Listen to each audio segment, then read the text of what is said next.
नमस्कार दोस्तों, मेरा नाम है ब्रिजेश और आप मुझे देख रहे हैं मेरे चैनल 100 कहानियाँ पे। और ये मेरी एक नई कहानी है जो मैं आपको सुनाने जा रहा हूँ।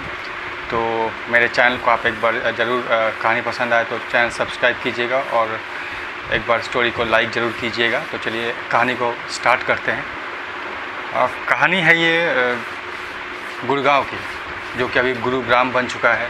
और वहाँ पे ये कहानी है एक ऐसे बीपीओ सेक्टर की, जहाँ पे लोगों का वहाँ पे मानना है, आज तक लोग इस कहानी को मानते हैं कि वहाँ पे ये 80s के दौर में 1980s के दौर में जब ये गुड़गांव को गुरुग्राम बनाया जा रहा था, जब दिल्ली शहर छोटा पड़ रहा था, तो वहाँ पे सोचा गया कि चलो एक और बगल में शहर बसाते हैं। वहाँ पे एक शहर बसाया गया और वहीं पे एक बीपीओ सेक्टर था जिसका नाम था सेफ्रॉन।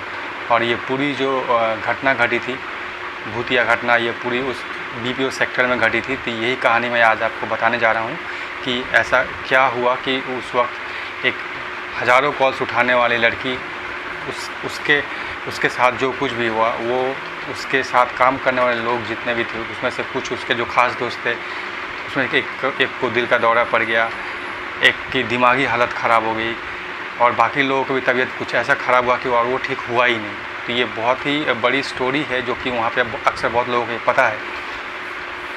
तो कहानी शुरू होती है 1980s में। 1980s के टाइम में जब गुड़गांव को गुरुग्राम बनाने की कोशिश किया जा रहा था, वहाँ पे नया शहर बस रहा था एक। उस वक्त वहाँ पे जो ज़मीन थे, ज़मीन को ऐसे तो खेती की ज़मीन बहुत ज़्यादा पैसा मिलता नहीं है, लेकिन इस वक्त जो कि एक बड़ा शहर बसने जा रहा था, लोगों की किस्मत पलट गई, क्योंकि ज़मीन के जो भाव 10 रुपये थे वो वहाँ पे 100 रुपये हो चुके थे। इतना डिफरेंस हुआ था। और डीएलएफ जो कंपनी है, उसने ज़मीन को ख़रीदने का फ़ैसला किया और बेशुमार पैसा लोगों को मिला। लोगों की किस्मत पलट गई, उनकी भी किस्मत खुल गई। वो भी बड़े बड़े फ्लैट्स में वहाँ पे उनको भी जगह मिला, ख़रीद लिए, दूसरे जगह पैसे को उन्होंने अपना इन्वेस्ट किया। तो इस तरह से वो पूरा शहर बसा। और उस वक्त ही एक बड़ी कंपनी वहाँ पे आई थी जो कि इसका नाम है सेफ्रॉन। और उस वक्त का ये कहानी ये है कि एक लड़की थी, वो अब बीपीओ सेक्टर में नॉर्मली जैसा होता है कि लोग सुबह जाते हैं, शाम को भी जाते हैं। तो उस वक्त उसका भी ऐसा ही कुछ शिफ्ट था, चलता था। वो कुछ 1 साल से काम कर रही थी उस कंपनी में, और काम करने के दौरान वो बेहद होनहार, मतलब उसका जो परफॉर्मेंस था उसके अपने टीम में बाकी लोगों से काफ़ी अलग था और बहुत ही ज़्यादा एक्स्ट्राऑर्डिनरी जिसको बोलते हैं, उस हद तक उसका परफॉर्मेंस था। तो लगातार 2 से 4 से 6 महीनों में उसका प्रमोशन हुआ और वो एक बहुत ही एम्प्लॉय ऑफ द मंथ बनी 2 से 3 बार। तो ये कहानी ऐसा ही चलता जा रहा था कि अचानक एक रोज़ ऐसा हुआ कि उस लड़की का नाम था रोज़।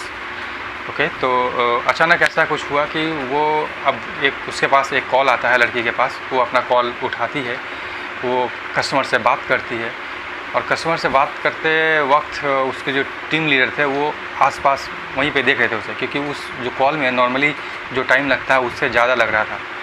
टीएल ने देखा कि 15 मिनट ठीक है, आधा घंटा तक कॉल चला गया, 45 मिनट तक हो गया, लेकिन वो कॉल 1 घंटा तक चलता रहा।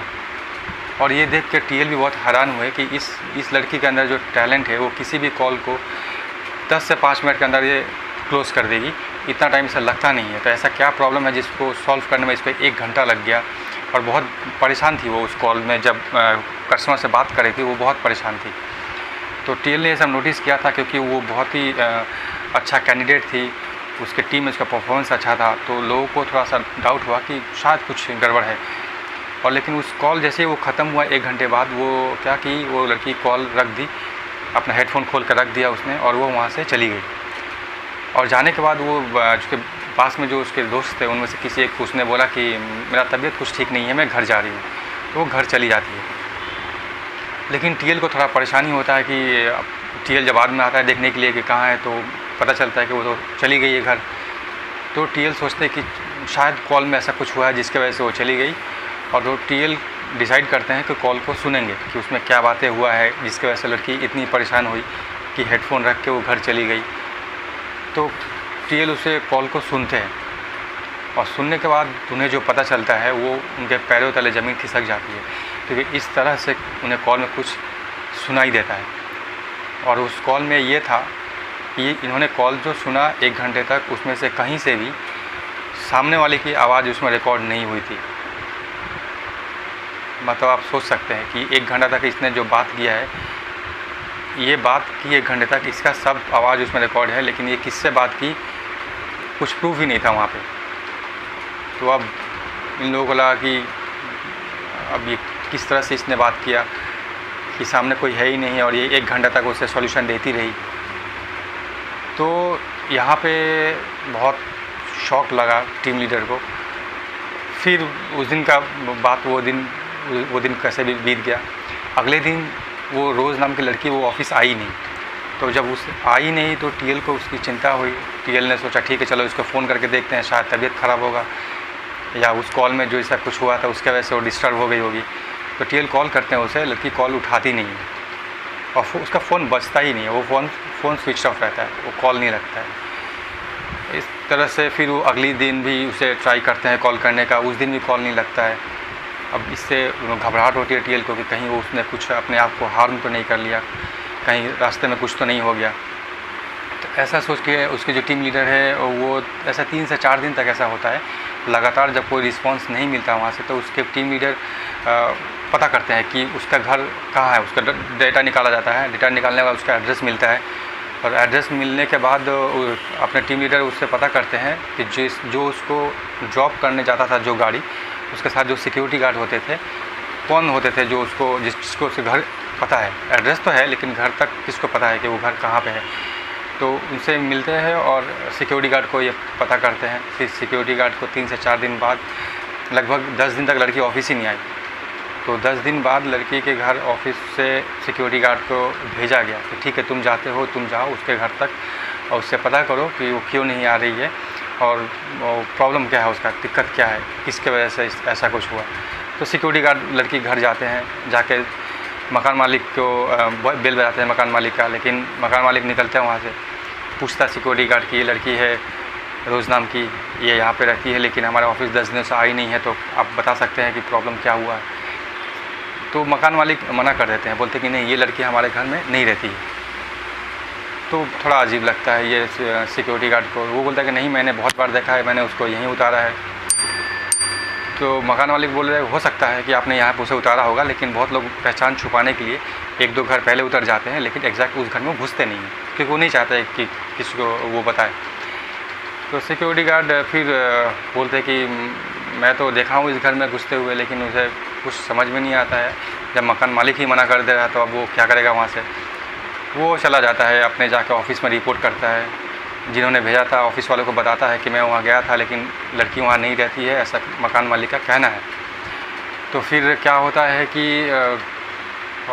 टीम लीडर बेहद परेशान कि एक लड़की अगर अचानक से गुम हो जाए तो ये पूरे कंपनी पे भी उसकी जिम्मेदारी आ जाती है और टीम पे भी आती है कि आप पता कीजिए या ऐसा क्या हुआ कि लड़की चली गई, कभी आई ही नहीं।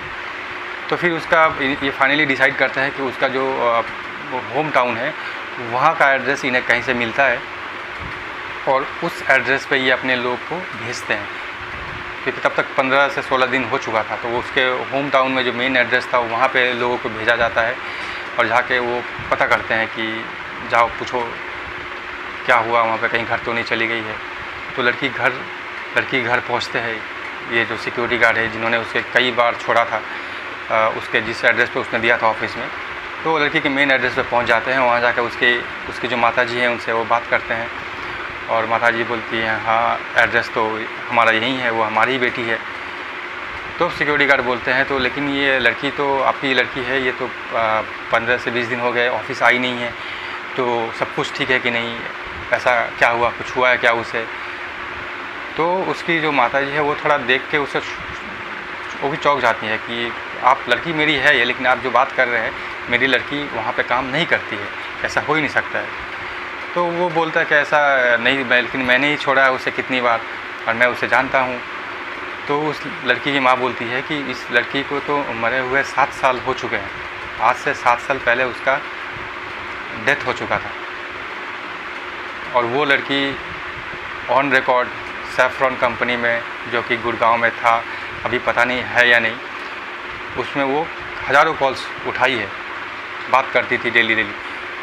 तो वहाँ पे ये सुनने के बाद ये सिक्योरिटी गार्ड इनका हवा ख़राब हो जाती है क्योंकि वो विश्वास कर नहीं पाते हैं, उन्हें लगता है कि कोई मजाक कर रहा है। लेकिन उनकी माताश्री लड़की का जो फ़ोटो है घर में दिखाती हैं, और वो ये भी दिखाती हैं कि ये फ़ोटो आज का नहीं, ये 7 साल पहले का है, जो कि उसको वहाँ पर दिखाया गया था कार्ड में, जो कार्ड लेकर पहुँचा था वो।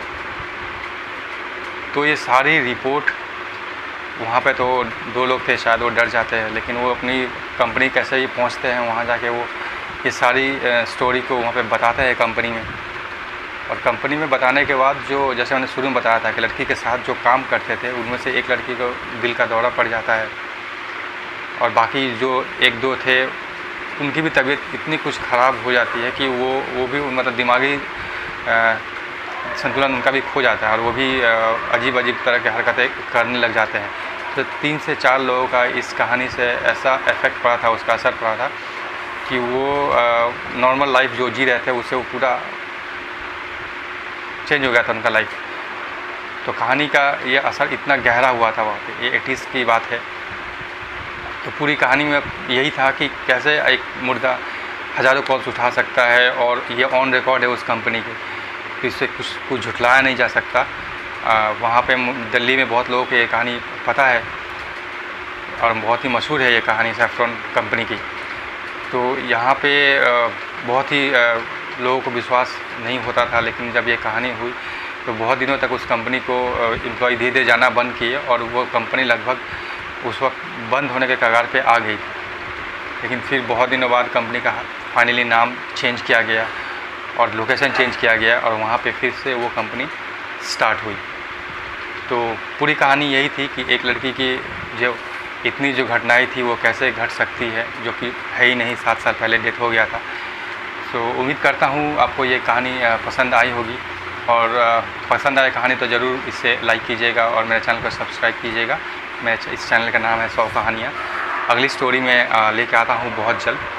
ये स्टोरी थोड़ी छोटी थी, लेकिन मैं अगली कहानी में बहुत जल्द लेकर आऊँ। अगर आप किसी कहानी कोई सुनना चाहते हैं जो आपको पता है, आप मुझे बताइए, मैं उसका डिटेल में जाऊँगा, उससे पता करके मैं ज़रूर यहाँ पे सुनाने की कोशिश करूँगा।